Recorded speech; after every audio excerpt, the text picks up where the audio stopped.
Hello guys, mag-unbox tayo ng cargo. Itong cargo ito ay sa Filipino food para sa Pasko guys, Christmas. So yan natin yung price presyo niya. Sobrang mahal dito guys na ano na mga kapag bumalik ka ng Philippine product. Tingnan natin siya. Galing pa itong Istanbul guys. So almost 2 days lang yung cargo. Yemek deals. Yemek deals. So yung presyo, sasabihin ko guys kung magkano yung mga presyo. Ito na. Ang dami.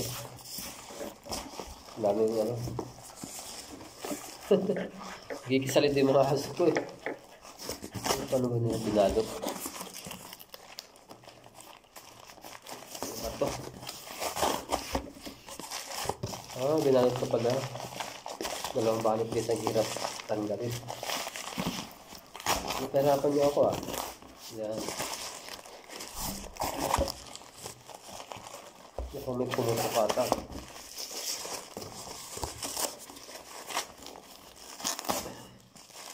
Hinihirapan ako guys. Ayan.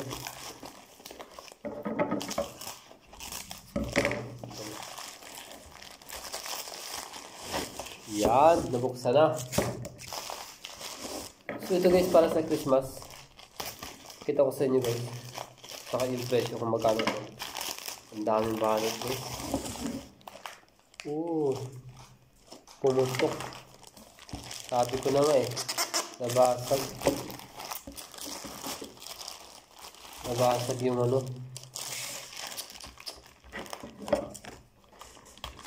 Nabasag yung shit.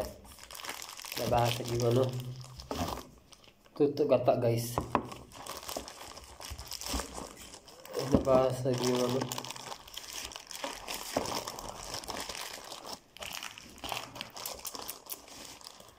Nabuksan pala yung aking ano ba to? Nabuksan. Ay, buksan. Nabuksan yung ay, halos lahat bukas. Paano pa natin gagamitin to sa Pasko? Bukas na. Wala na. Ito guys, oh. So, kailangan itong gamitin. So, ito yung aking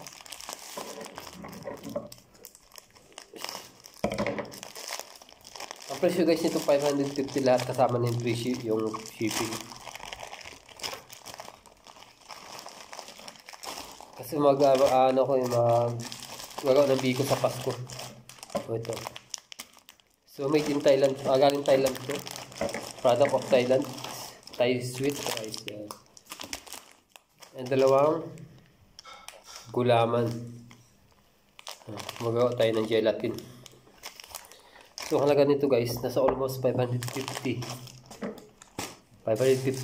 tele. So, aabot siya ng 800. Nasa 800 pesos ata.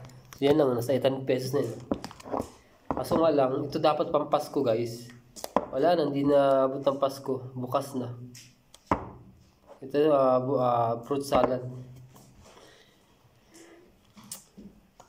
Paano ba yan? Order na naman tayo. Mahal-mahal pa naman ito guys. So yun guys, nakita ko lang sa inyo kung gaano kamahal ang mga products sa Istanbul. So kasi nga nanggagaling pa ito ng ibang ng Pilipinas. At minsan nagpapadala sila, may bayad na sa almost $20 yung isang kilo. Minsan yung mga papunta dito na mga Pilipina nanggaling Pilipinas na nagbakasyon, nagpapadala sila. Yun yung ginagamit nila ng mga tao para makapagpadala ng products. So yun guys, ito lang 800 na sa 800 pesos ito. So yun guys, thank you. So gagamitin natin ito bukas.